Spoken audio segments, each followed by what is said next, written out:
C'était un matin très tôt, dans la grande maison de pierre. Le soleil frappait les fenêtres, comme s'il voulait ressusciter des secrets enterrés depuis longtemps. Mama Abe, la gouvernante principale, marchait d'un pas rapide, ajustant les rideaux et grondant le jeune jardinier qui avait encore oublié de tailler les hibiscus. Ce jour-là, un taxi s'arrêta devant le grand portail. Une jeune fille descendit avec un petit sac. Elle s'appelait Awa. Elle venait de loin, d'un village poussiéreux au bord d'un fleuve, là où les gens se baignent encore dans l'eau du fleuve et où les enfants courent pieds nus dans les champs. Elle n'avait jamais rêvé de devenir domestique, mais parfois la vie vous pousse là où votre cœur ne veut pas aller. C'est le père André qui l'avait envoyée avec une lettre de recommandation très ferme.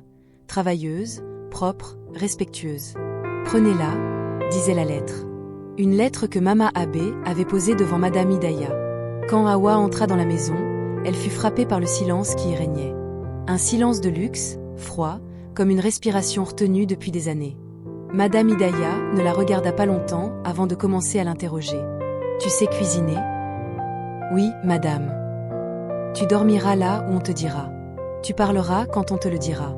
Pas de bruit inutile. On te l'a dit ?»« Oui, madame. » Puis madame se leva et la laissa. Ce fut le début d'une nouvelle vie pour Awa. On lui attribua une petite chambre près de la buanderie, sans fenêtre, avec un lit en métal et une armoire qui vacillait. Elle posa son sac avec soin. Tout au fond, enveloppé dans un petit tissu noué, il y avait un collier de perles rouges. Elle ne le portait jamais en public. Il était chargé de souvenirs, quelque chose d'indicible. La vieille femme qui l'avait élevée, Mama Sira, lui avait simplement dit « C'est la seule chose que j'ai pu sauver ce jour-là. Garde-la, un jour elle t'aidera peut-être. » Cette nuit-là, seule dans sa chambre, Awa retint son souffle. Elle avait 23 ans. Elle n'était ni faible ni naïve, mais quelque chose dans cette maison la troublait. Pas une menace, plutôt une sensation, comme si les murs l'observaient, comme si ses pas suivaient un chemin déjà foulé autrefois. Awa apprit vite. Elle était calme dans son travail, faisait tout avec douceur. Elle repassait les foulards de soie de Madame Hidaya avec une patience extraordinaire. Elle connaissait le thé qu'elle aimait, les livres qu'elle lisait, même ses moments de silence. Les autres employés l'apprécièrent. Elle était généreuse, humble, mais il y avait en elle une profondeur, le poids d'une vie passée. Madame Hidaya commença aussi à la regarder plus qu'elle ne l'aurait voulu. D'abord à cause de son sourire, de la façon dont elle rangeait les vêtements ou posait les assiettes en silence. Mais aussi à cause de ce regard tranquille qui lui rappelait quelqu'un. Mais qui ? Un jour, on lui demanda de ranger les tiroirs du grand salon, une antiquité qu'on n'avait pas touchée depuis des mois. En rangeant, elle trouva un vieux carnet, des cartes postales et une photo qui glissa. Elle la remit à sa place, mais son doigt effleura un petit bout de papier jauni et plié. Elle hésita à l'ouvrir, puis le replaça. Pourtant, quelque chose s'était réveillé en elle. Plusieurs nuits de suite, elle rêva d'eau, d'un grand fleuve, d'un panier qui flotte et de mains qui le lâchent. Elle se réveillait en sueur, puis chaque matin reprenait le travail comme si rien n'avait eu lieu. Mama Abe l'observait en silence. Elle savait, mais elle attendait. Elle se mit à prier davantage. Un jour, alors qu'Awa débarrassait la table, Mama Abe lui dit doucement « Tu as l'air fatiguée, Awa. Tout va bien ?»« Oui, Mama Abe. Tu penses à ta famille au village ?»« Je ne sais pas. Parfois je me dis que je n'ai jamais vraiment connu ma vraie famille. » Mama Abe resta silencieuse un instant, puis répondit « Parfois la famille n'est pas celle qu'on croit, mais Dieu finit toujours par révéler ce qui est caché. » Awa hocha la tête sans poser de questions. « Pas encore. » De son côté, Madame Hidaya commença à se sentir différente. Irritable, épuisée sans raison. Elle appela un médecin, rien.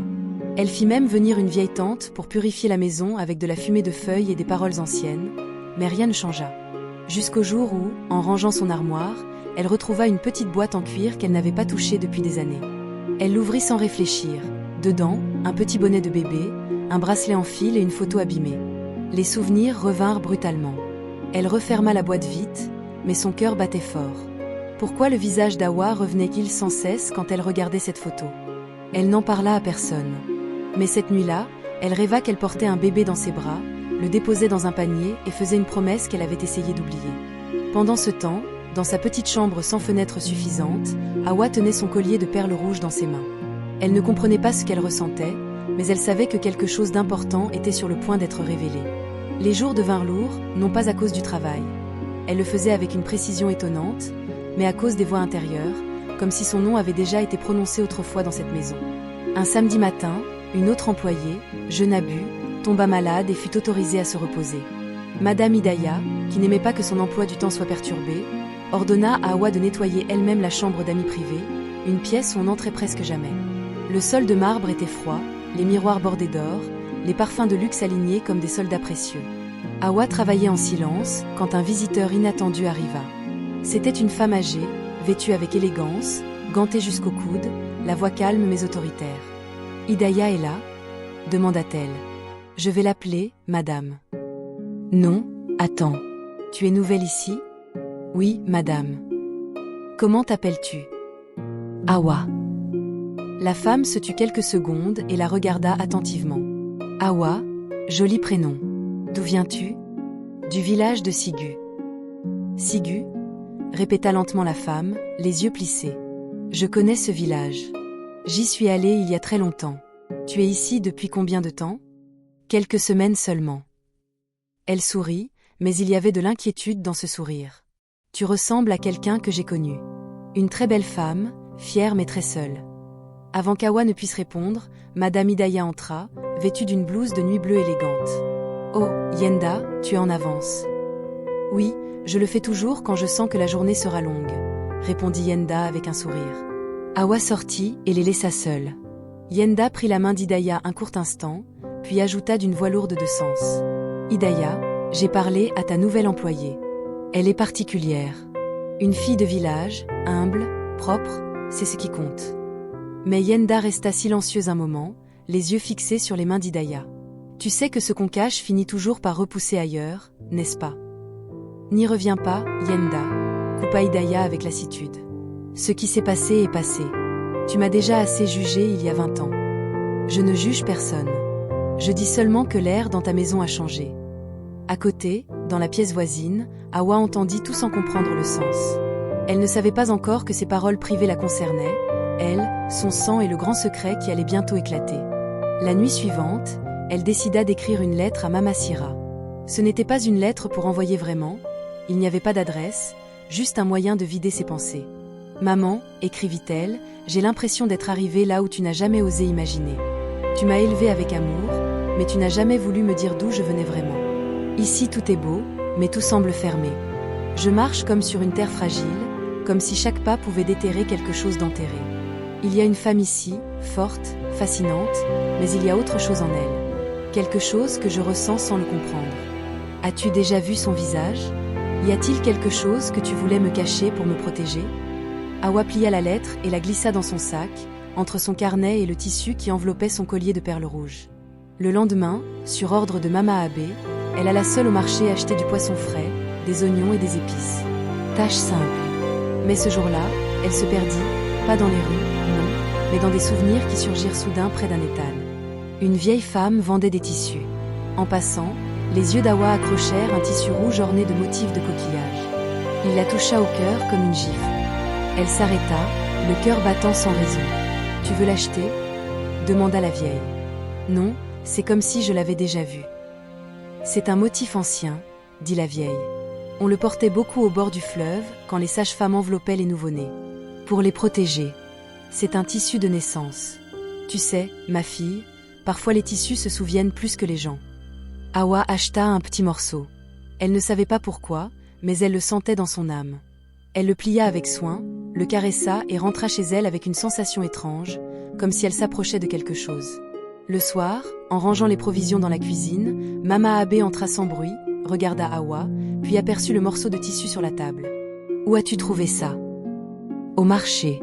Il m'a parlé. » Mama Abe s'approcha lentement et le toucha du bout des doigts, comme on touche une vieille blessure. « Ce tissu, j'ai l'impression qu'il t'a vu avant que moi je te voie. » Hawa la regarda fixement. « Mama Abe, tu sais quelque chose sur moi que je ne sais pas ?» Un long silence suivit.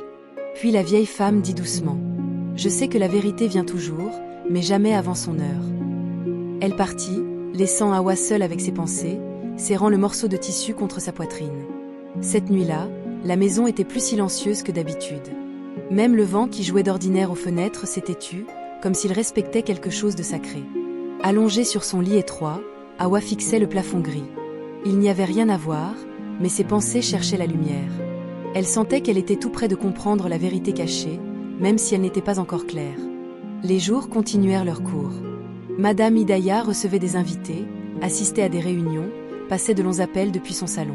Hawa la servait avec attention, sans trop parler, mais toujours là quand on l'appelait.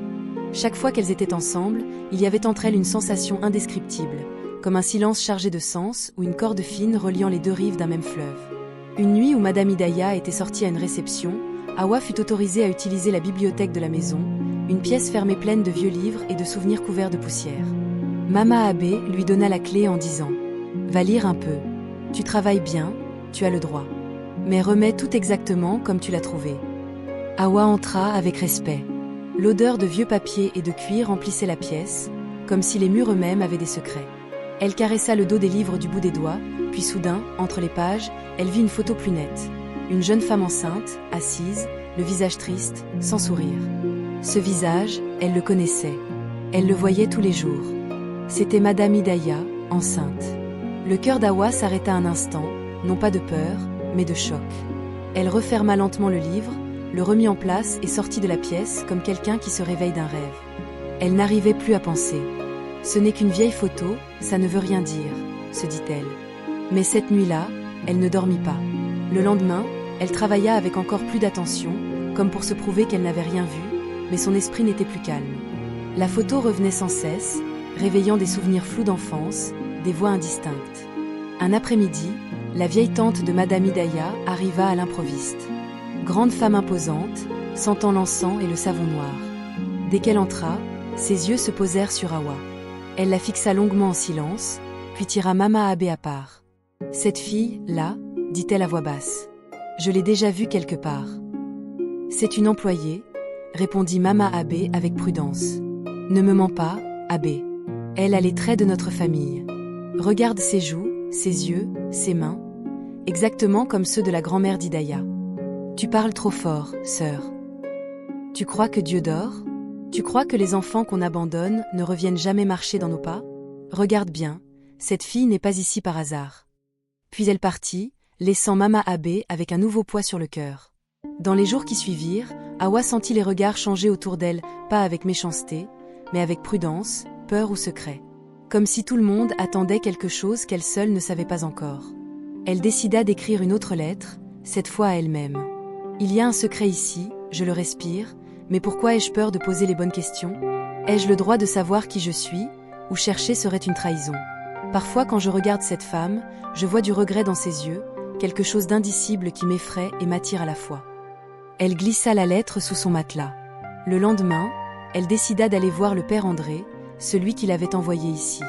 Le vieux prêtre vivait dans une petite maison de paroisse entourée de livres et de plantes médicinales. « Tu es venu faire quoi, mon enfant ?»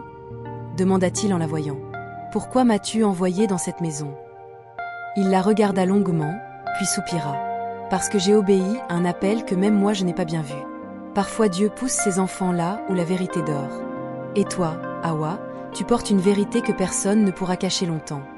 Tu sais qui est ma mère. » Le prêtre regarda au loin. « Ce que je sais, c'est que l'amour peut faire peur et que les blessures anciennes ferment la bouche des plus courageux. Mais je crois que tu découvriras toi-même ta vérité, et ce jour-là tu devras choisir, pardonner ou fuir. » Hawa partit encore plus troublée. Elle n'avait pas eu de réponse directe, mais elle sentait que tout convergeait vers un seul point. Quelque chose approchait, lentement, calmement, mais inexorablement. Ce soir-là, en rentrant, Madame Hidaya était assise dans le jardin sous le manguier. Chose rare, le soleil couchant peignant le ciel en orange. Hawa s'approcha doucement. « Madame, voulez-vous que je vous apporte du thé ?» Madame Hidaya la regarda longuement. « Non, reste. Assieds-toi un peu plus près. » C'était la première fois qu'on lui disait cela. Hawa s'assit à quelques pas. Ni trop près, ni trop loin. Le silence régna, mais c'était un silence chargé d'émotions, comme si deux âmes séparées autrefois se reconnaissaient enfin dans la lumière du soir. Hawa sentit une chaleur inhabituelle dans sa poitrine, mais ne dit rien. Madame Hidaya, les yeux perdus dans les branches, lui dit doucement. « Tu sais, j'ai souvent rêvé que j'avais une fille. Une fille avec qui je pourrais être. Et parfois je me demande si ces rêves n'ont pas un sens. S'ils n'essaient pas de nous dire quelque chose. » Hawa ne répondit pas, mais cette nuit-là elle ne dormit pas. Elle savait que les murs allaient bientôt parler. Le lendemain matin, La lumière entra doucement par les fenêtres, dessinant de fines lignes d'un jour qui ne ressemblerait à aucun autre. Hawa se leva tôt. Elle ne savait pas pourquoi, mais tout en elle sentait que c'était prêt, comme si le monde allait lui donner un signe. En sortant de sa chambre, elle croisa Mama Abe, qui comme toujours s'était levée avant l'aube. Elles échangèrent un long regard. Cette fois, plus de cachotterie. « Tu es prête ?» demanda Mama Abe à voix basse. « Je crois que oui, » répondit Hawa calmement. « Elle t'attend au salon. » Hawa ne posa aucune question. Son cœur savait que l'heure était venue. Madame Hidaya était assise, les yeux attentifs, plein d'inquiétude mais déterminée. Sur la table, une petite boîte en bois noir verni, celle que Mama Abe avait gardée cachée pendant des années comme une blessure enterrée. Quand Hawa la vit, son cœur se mit à battre très fort. Madame Hidaya tendit la main et lui montra une chaise. « Assieds-toi. » Hawa s'assit. Un long silence passa, puis Madame Hidaya ouvrit lentement la boîte, en sortit un petit bonnet de bébé jauni par le temps et une photo, et les posa sur la table. Le visage du bébé et celui de la mère se regardaient. Hawa reconnut immédiatement la femme. C'était elle-même, Madame Hidaya, plus jeune, plus fragile, mais le visage encore reconnaissable. « Je t'ai portée, » dit-elle enfin d'une voix douce. « Il y a 24 ans, tu étais toute petite, peau noire, doigts longs comme ceux de mon grand-père. Je t'ai gardée contre moi toute une nuit sans savoir quoi faire, et le matin j'ai décidé de te cacher. » Hawa ne dit rien. Elle ne pleura pas. J'avais peur. J'étais seule. Ta venue menaçait tout ce que j'avais construit. Ton père ne voulait même pas en entendre parler.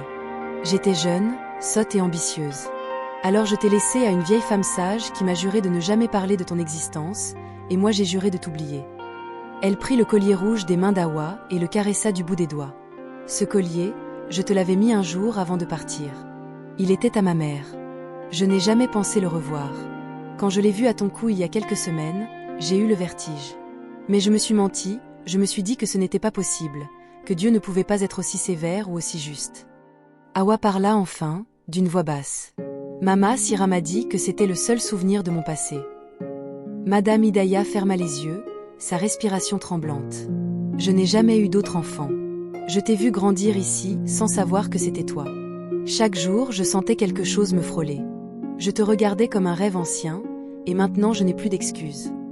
Elle se leva lentement, contourna la table et s'agenouilla devant Hawa. « Madame, s'il vous plaît, ne faites pas ça, » dit Hawa. « Je ne te demande pas de me pardonner ni de m'accepter, mais je te devais la vérité, et je voulais que tu l'entendes de ma bouche, pas des autres.